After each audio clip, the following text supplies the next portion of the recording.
আসসালামু আলাইকুম। সবাই কেমন আছো? আশা করি ভালো আছো। আজকের রেসিপি শুধু ইলিশ মাছ ভাজা কিভাবে সহজে ভাজা যায় তোমাদেরকে সেটা দেখাচ্ছি। তো আমি এখানে ইলিশ মাছ কেটে ধুয়ে ভালো করে নিয়েছি। এখন আমি নুন 1 চামচের বেশি একটু দিয়ে দিয়েছি। তারপর দিয়ে দিচ্ছি লঙ্কার গুঁড়ো 1 চামচ, আবার 1/2 চামচ। তারপর দিয়ে দিচ্ছি হলুদ গুঁড়ো 1.5 চামচের মতোই দিয়েছি। তো আমি আর কিছু মশলা দেব না। তো নুন, হলুদ আর লঙ্কার গুঁড়ো দিয়ে আমি ইলিশ মাছটা ভাজা করব। একদম সহজ পদ্ধতিতে দেখাচ্ছি, তোমরা এইভাবেই বাড়িতে ট্রাই করো, দেখবে খেতে অনেক সুন্দর হয় আর অনেকটাই টেস্টি হয়। অনেক মুচমুচে করে ভাজলে টেস্টি লাগে। তো এইভাবেই আমি ভেজে নেব। তো এখন ভালোভাবে মশলাটা মাখিয়ে নিচ্ছি, যাতে মাছের ভিতরে মশলাটা ভালোভাবে ঢুকে যায়। তোমরা যারা যারা আমার রেসিপি দেখছো তোমাদেরকে অনেক অনেক ভালোবাসা। এইভাবেই পাশে থেকো আর সব ভিডিও দেখে দিও। ফুল কেউ স্কিপ করবে না।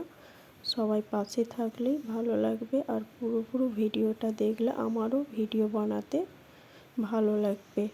তো এখন ভালোভাবে হাতের সাহায্যে আমি মাছগুলো মশলা মাখিয়ে নিচ্ছি। তোমরা দেখতেই পেলে আমি 3 রকম মশলা দিয়ে মাছটা ভাজবো। এখন কড়াই বেশি করে সরষের তেল দিয়ে দিয়েছি। তেলটা গরম হয়ে যেতে এখন আমি মাছগুলো এক এক করে দিয়ে দেব। তেলটা ভালোভাবে গরম করতে হবে, না হলে নিচে লেগে যাবে, মাছটা ওঠাতে গেলে ভেঙে যাবে। তাই তেলটা ভালো করে গরম করে নিয়েছি।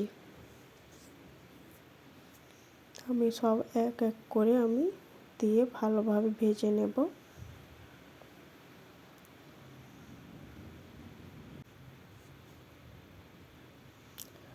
আমার চ্যানেলে নতুন যারা যারা আসবে চ্যানেলটি দেখে যাবে না, শুধু একটু এসে সাবস্ক্রাইব কষ্ট করে দিও।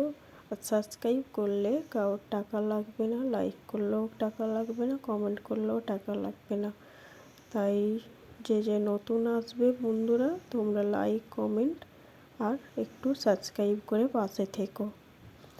আমার এক পিঠটা হয়ে গেছে, এখন আমি উল্টে দিচ্ছি আস্তে করে।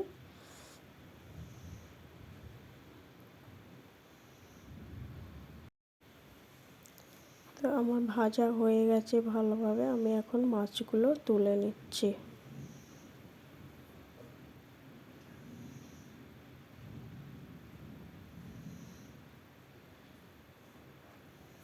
তোমরা দেখতেই পাচ্ছ ভাজাটা কত সুন্দর হয়েছে, খেতেও দুর্দান্ত হয়েছিল। তোমরা এইভাবেই কম মশলায় কিভাবে মাছ ভাজবে দেখে নিও ভিডিওটা।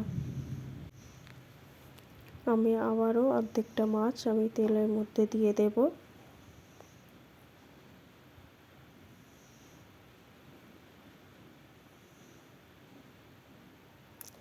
তোমরা যদি চাও আরও কিছু মশলা দিতে পারো। আমি এই 3 রকম মশলা দিয়ে মাছটা ভেজে নিচ্ছি। খেয়ে দেখবে, বাড়িতে ট্রাই করো, খুবই সুন্দর হয়, খুব সুন্দর খেতে লাগে। ইলিশ মাছের তেল দিয়েও ভাত খাওয়া হয়ে যাবে। এই তেলটা যে ভাজা থাকবে, এই তেলটা আমার কাজে লেগে যাবে পরে। তো আমি এখানে মাছ সব দিয়ে দিয়েছি। এখন একটা মাছের কল্লাও দিয়ে দিয়েছি। তো তোমাদেরকে আর এই ভাজাটা দেখাবো না, আমি তুলে নিয়েছি। এবার দেখাচ্ছি কতটা সুন্দর ভাজা হয়েছে। দেখো কতটা সুন্দর লাল লাল, 3 রকম মশলা দিয়ে কতটা ভালো মশলা লাগছে। চ্যানেলটি সাবস্ক্রাইব করে পাশে থেকো। সবাই ভালো থেকো। টাটা।